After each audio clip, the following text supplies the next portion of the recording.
Electrical बाबा की graphical class में आप सभी लोगों का स्वागत है। आपको पिछले लेक्चर में हमने चार्ज के बारे में, इसी कंसेप्ट में चार्ज के बारे में बताया था, तो उसके बारे में कुछ जानकारी और आगे हम आप लोगों को देंगे कि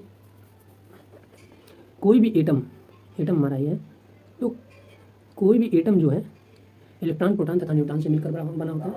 तो इलेक्ट्रॉन, प्रोटॉन तथा न्यूट्रॉन से बना होता है। जब इलेक्ट्रॉन अपने अष्टक को पूरे किए होते हैं, जिसमें बाहरी कक्षा में 8 इलेक्ट्रॉन होता है, वो संतृप्त अवस्था में, वो पदार्थ संतृप्त अवस्था में होता है, लेकिन बाहरी कक्षा में 2-3 इलेक्ट्रॉन है या 4 इलेक्ट्रॉन है, तो उसके बाहरी कक्षा में वो अपनी बाहरी कक्षा के सारे इलेक्ट्रॉन को किसी को त्याग कर सकता है या ग्रहण कर सकता है। जब बाहरी कक्षा में अष्टक पूरा नहीं हुआ रहता है, तो बाहरी कक्षा के इलेक्ट्रॉन को त्याग कर सकता है या ग्रहण कर सकता है। तो इस प्रकार से हमारे एटम पे पॉजिटिव या निगेटिव चार्ज उत्पन्न हो जाते हैं। तो जैसा कि हमने एटम में दिखाया हुआ है, ये इसका न्यूक्लियस है, नाभिक जिसे बोलते हैं हिंदी में, नाभिक है, जिसमें नाभिक में हमारे न्यूट्रॉन तथा प्रोटॉन उपस्थित होते हैं, और बाहरी कक्षा में हमारे फ्री इलेक्ट्रॉन, सबसे बाहरी कक्षा में हमारे फ्री इलेक्ट्रॉन होते हैं। बेसिकली ये धातु के बारे में बताया गया है, जो कंडक्टर है उसके बारे में बताया गया है। तो बाहरी कक्षा में जो हमारे फ्री इलेक्ट्रॉन होते हैं वो भ्रमण करते हैं। ये हमारा एटम दिखाया गया है। फ्री इलेक्ट्रॉन, अब बेसिक बात जानेंगे, इलेक्ट्रॉन पे चार्ज कितना होता है। चार्ज के बारे में पिछले लेक्चर में हमने आप लोगों को बताया था, विस्तृत जानकारी दी थी। तो इलेक्ट्रॉन पे चार्ज कितना होता है, निगेटिव में होता है, निगेटिव चार्ज होता है इस पर। तो निगेटिव में -1.6 × 10⁻19 कूलम होता है, तथा मास ऑफ इलेक्ट्रॉन 9.11 × 10⁻31 kg होता है।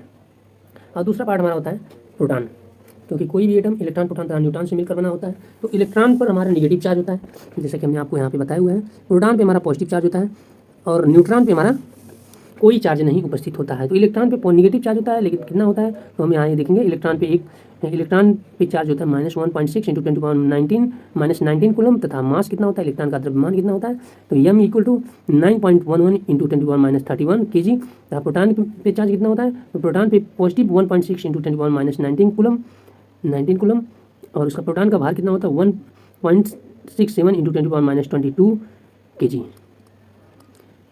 या फिर इलेक्ट्रॉन के फॉर्म में प्रोटॉन का द्रव्यमान कितना होता है, mass of proton = 1840 × mass of electron, मतलब 1840 × मास ऑफ इलेक्ट्रॉन के बराबर प्रोटॉन का द्रव्यमान होता है। तो इसमें हमारा क्वेश्चन क्या पूछ सकता है, इलेक्ट्रॉन पे कितने चार्ज होते हैं, तो हम बता देंगे 1.6 × 10⁻19 कूलम। द्रव्यमान कितना होता है 9.11 × 10⁻31 kg। प्रोटॉन पे कितने चार्ज होते हैं, तो पॉजिटिव में 1.6 × 10⁻19 कूलम। प्रोटॉन का द्रव्यमान कितना 1.67 × 10⁻27 kg। और मास ऑफ प्रोटॉन कितना होता है इलेक्ट्रॉन के फॉर्म में, तो 1840 × मास ऑफ इलेक्ट्रॉन। तो इलेक्ट्रॉन पे क्या, नाभिक में क्या क्या उपस्थित होते हैं, तो न्यूट्रॉन उपस्थित होता है तथा प्रोटॉन उपस्थित होता है। न्यूट्रॉन पे कितने चार्ज होते हैं, तो न्यूट्रॉन पे कोई चार्ज नहीं होता है। न्यूट्रॉन जो है हमारा नो चार्ज।